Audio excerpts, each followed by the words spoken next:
நான் சொன்னது இப்போ வந்து ஜோதிட ரீதியான கொடுக்குற தகவல். லக்னத்துக்கு 6, 8 நீச்சமான கிரகம் வந்தால் பிரச்சனையை தரும். லக்னாதிபதி கெட்டுட்டாலும் பிரச்சனையை தரும். இன்னும் சில லக்னம்லாம் இருக்குது. அவர் வந்து கடக லக்னத்து 5ஆம் இடத்து அதிபதியும் பேர். 5ல் வந்து சந்திரன் நீச்சமாகிறாருன்னு அர்த்தம். அப்போது 5ஆம் இடத்து அதிபதி செவ்வாய் வலுக்கலைன்னா, நீச்சமான சந்திரனோ செவ்வாயோ கெட்டுட்டாருன்னா கண்டிப்பாக அவங்களுக்கு புத்திர தோஷத்தை கொடுக்கும். இந்த மாதிரி சில சந்திரனால் பாதிப்பு வரக்கூடிய அத்தனை பேரும் சந்திரன் அப்படின்னா சோமன் பேர்.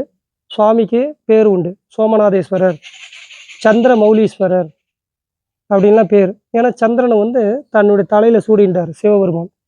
சந்திரன் வந்து தன்னுடைய சாப விமோச்சனம் கேட்குறப்போ சுவாமி எடுத்து பிறைச்சந்திரன் 3ஆம் பிறை சந்திரனை தலையில் சூடிண்டு ஒரு கௌரவத்தை கொடுத்தார். அது ஒரு அலங்காரமாக அவர் மாற்றின்றார். அதை இப்போ அதுக்காக அவருக்கு வந்து பிறை சூடிய பிரான் அப்படின்னு தமிழில் சொல்லுவோம். சோமநாதேஸ்வரர் சொல்லுவோம்.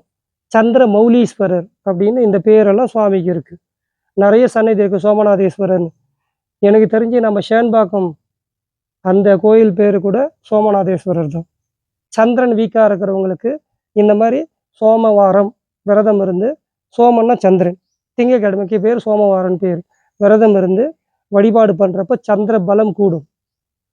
மனதளவில் பாதிக்கப்பட்டவங்க, சந்திரனால் பாதிக்கப்பட்டவங்க, ஜாதகத்தில் சந்திரன் பலம் இல்லை அப்படின்றவங்க, சந்திர திசை சரியாக எனக்கு யோகம் தரலன்றவங்களாம் இந்த மாதிரி சோமநாத வந்து விரதம் இருக்கலாம். கார்த்திகை சோமவாரத்தில் அந்த சந்திரன் பகவானை வழிபாடு பண்ணி, சிவனையும் வழிபாடு பண்ணி, சங்கு கடல்லேருந்து வந்ததால் பார்க்கடல் சங்குன்னு பேர். அந்த சங்கையும் வழிபாடு பண்ணி மகாலட்சுமி கடாட்சத்தை பெற்று சீரு சிறப்பாக வாழணும்னு நாம் பிரார்த்தனை பண்ணிக்கிறோம்.